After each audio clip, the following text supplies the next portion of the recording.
ডাল রাঁধতে তো সবাই পারে, তো আমি কোনো রেসিপি নিয়ে আসি। আসসালামু আলাইকুম, কেমন আছেন সবাই? তো আজকে আমি কিন্তু ডাল রান্না করব, তো সেটাই কিন্তু আপনাদের সাথে শেয়ার করব। তো আজকে বাড়িতে আমি খুব মজা করে হাতে মেখে ডাল রান্না করব।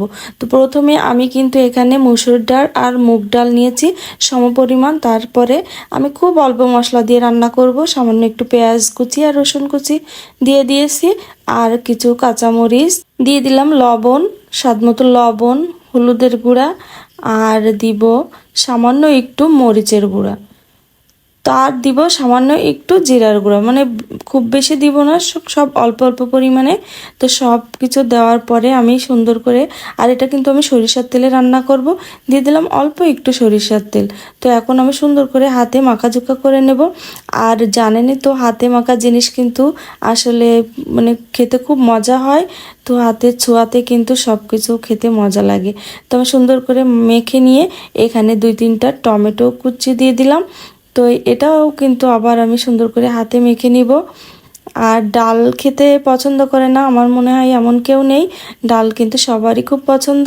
তো এখন আমি চুলাতে চলে আসলাম, কাঠের চুলাতে রান্না করব, যেহেতু আমরা গ্রামের বাড়িতে থাকি।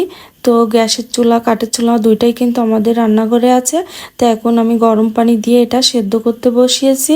তো সেদ্ধ হওয়া পর্যন্ত অপেক্ষা করব। দেখুন আমি সেদ্ধ প্রায় হয়ে এসেছে, তো এখন একটু পানি রয়েছে, তো আমি আরও একটু শুকিয়ে নিব পানিটা।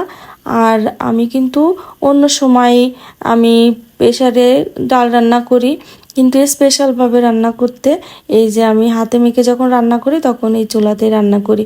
এখন একটা ডাল ঘুটানি লাগবে, তো এটা দিয়ে আমি সুন্দর করে ডালটা ঘুটে ঘুটে নিব, একদম ম্যাশ করে নিব।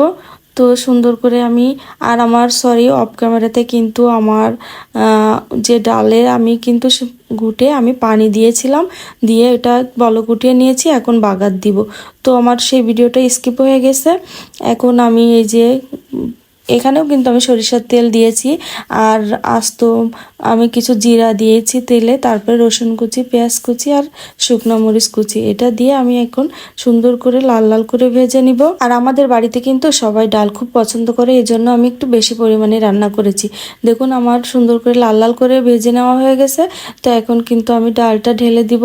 এই যে আমি ডালটা দিয়ে দিলাম, আর এমন সুন্দর একটা স্মেল বের হচ্ছে চারিদিকে, মনে হচ্ছে এখনই খেয়ে নিই। তো ডালটা কিন্তু একটু ঘনই হবে। আর একটা সমস্যা, আমার ডাল রান্না করলে কিন্তু করতে গেলেই শুধু ঘন হয়ে যায়, খুব বেশি পাতলা হয় না। প্রেসারে দিলে তো ডাল এমনিতেই ঘন হয়, তো আজকে তো প্রেসারে দেয়নি। তো আজকে এই যে বাকি ডালটাও আমি কিন্তু ঢেলে দিলাম। তো এখন সব কিছু সুন্দর করে মিক্সড করে নিব। আর বাগার দেওয়ার পরে কিন্তু খুব বেশি জাল করলে এর স্মেলটা নষ্ট হয়ে যায়। তো অল্প একটু বলক উঠিয়ে আমি এই যে ডালটা নামিয়ে নিলাম। দেখুন আমার ডালের ফাইনাল লুক। তো আমার আজকের এই ডালটা রান্না আপনাদের কাছে কেমন লেগেছে? যদি ভালো লাগে লাইক কমেন্ট শেয়ার করে আমার পাশে থাকবেন। আর ইউটিউব থেকে দেখলে সাবস্ক্রাইব করতে ভুলবেন না। এই যে দেখুন এখন শুধু গরম গরম ভাতের সঙ্গে খেয়ে নেব। Thanks for watching. আল্লাহ হাফেজ।